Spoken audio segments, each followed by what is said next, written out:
Hello and welcome to today's virtual tour at Lipotype.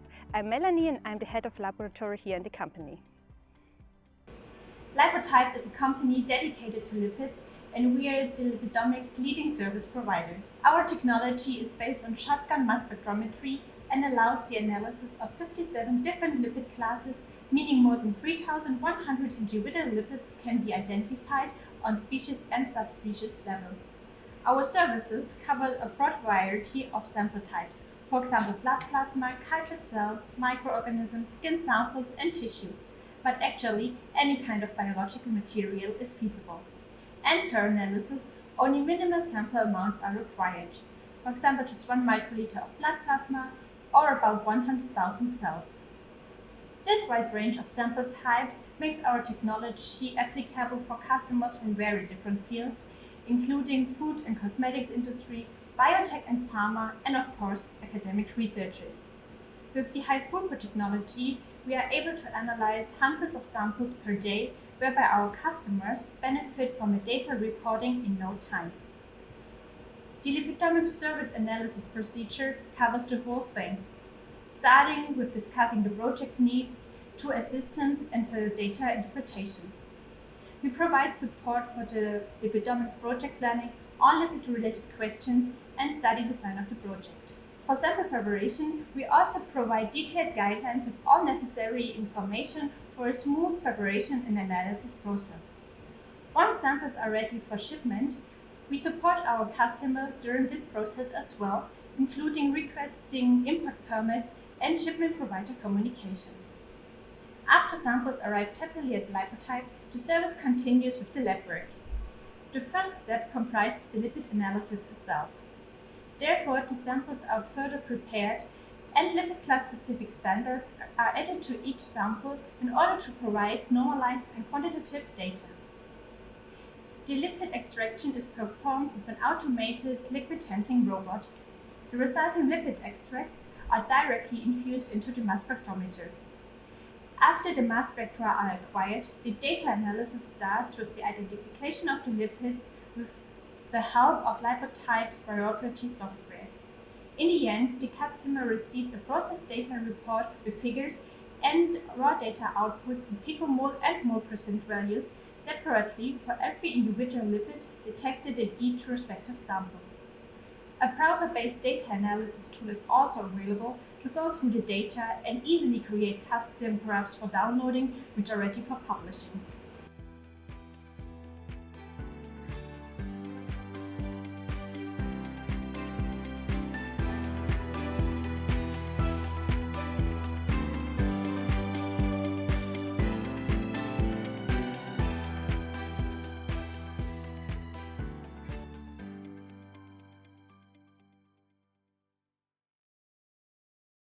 Hi, my name is Grzegorz Chwastek and I work at Lipotype as a product manager. Lipidomics is crucial for many aspects of pharma research. One example of that are exosomes. Exosomes are small lipid vesicles produced in human bodies and they deliver small molecules from cells to cells or organs to organs. And their main function is to shield the molecules which they carry, like small protein or nucleic acid, and deliver it to the target organ. Using the delivery system was also recognized by scientists long time ago and was employed to design new treatment, and so we can use lower doses. By this we can increase the efficiency of the medication and at the same time we can lower side effects. Unfortunately for many aspects our synthetic approaches to drug delivery systems are not efficient enough. And so we need to look for new solutions. A good alternative for our synthetic approach are exosomes, since they are naturally designed drug delivery system, and so they can shield and they can target the proper organs. One example of our effort of designing such a treatment or medication is a recent paper of Philippe Grossen and co-workers from Hoffmann La Roche.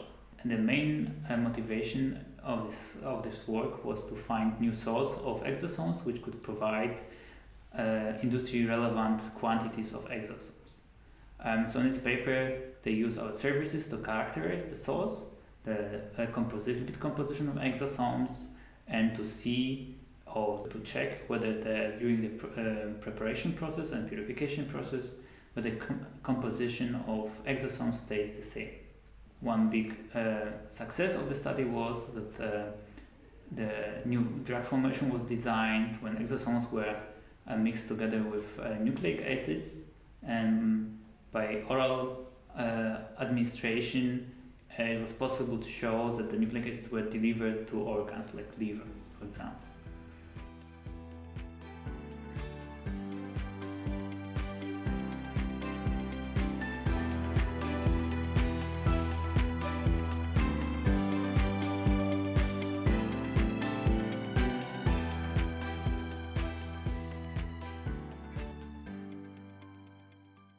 I'm Mathias Gerl. I'm head of data and statistical analysis at Lipotype. So lipids and metabolism. So of course lipids are part of metabolism, part of metabolomics.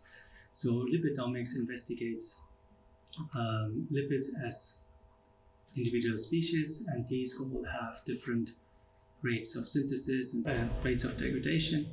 And if you look at the cells in general, so we have different building blocks, some of which are the sugars, the amino acids, the nucleotides, and the fatty acids.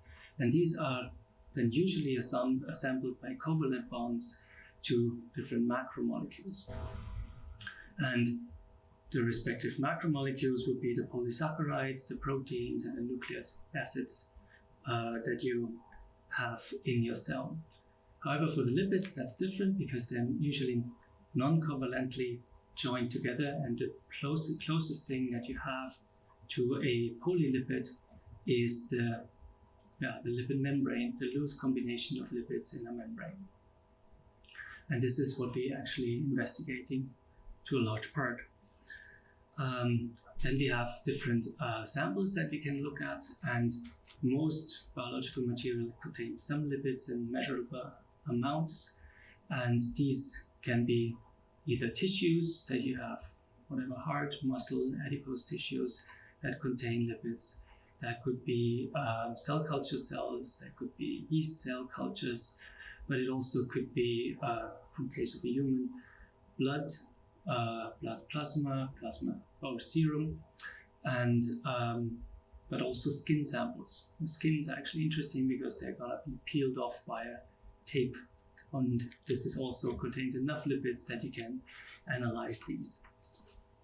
When you now use multiomics, you're actually combining different omics sciences together. So there could be genomics, transcriptomics, proteomics, metabolomics, but in this case largely lipidomics, and they're all combined to a general big data sets in which then can be analyzed together.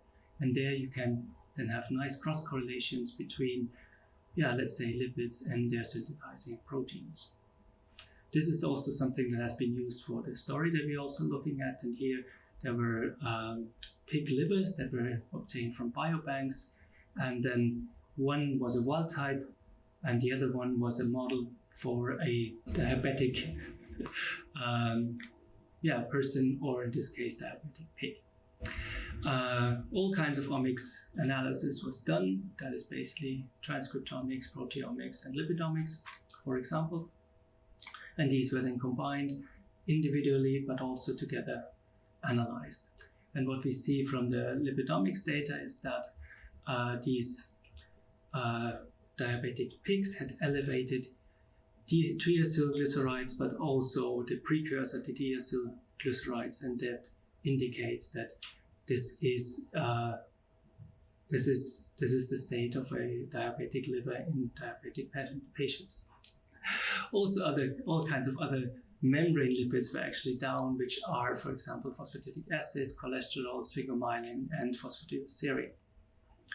And in general, we look at lipidomics because it's a nice departure from what was previously done, that lipids were looked at as a block. So this is lipids were down and lipids were up, but now we treat them as the lipid species or lipid molecules that they actually are.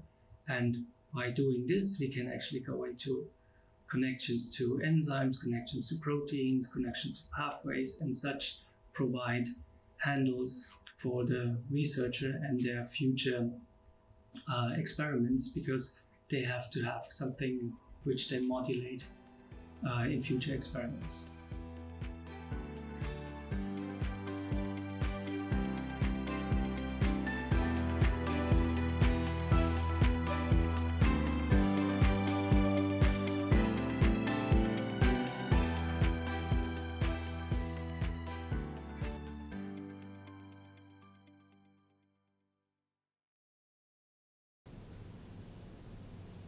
Hi, my name is Claudio Duran.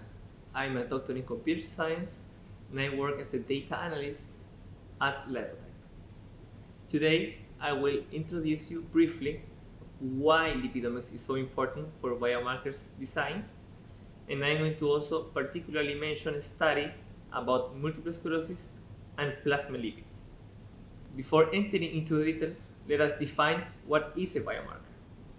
Biomarker is a characteristic or biomolecule that occurs naturally and helps us to identify a certain process or disease. For example, we have the body temperature as a marker for fever, but there are also other molecular markers such as genes that may help to assess risk factors, such as in the case of the mutations that appear in the genes BRCA1 and BRCA2 for breast cancer. On the other hand, we have heard as well this disease, multiple sclerosis. But what is this disease about? Multiple sclerosis is a chronic inflammatory and neurodegenerative disease that affects the central nervous system.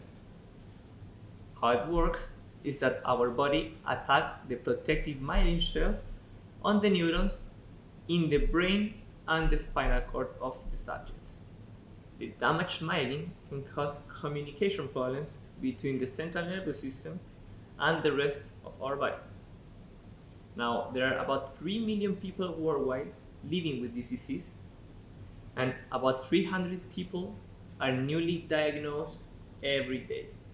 Until now, there is sadly no cure for this type of disease.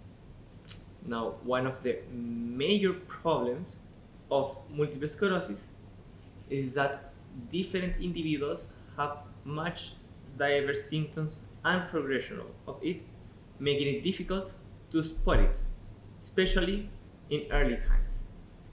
Usually, patients must undergo different and many tests that makes this path a bit long and suffering beforehand.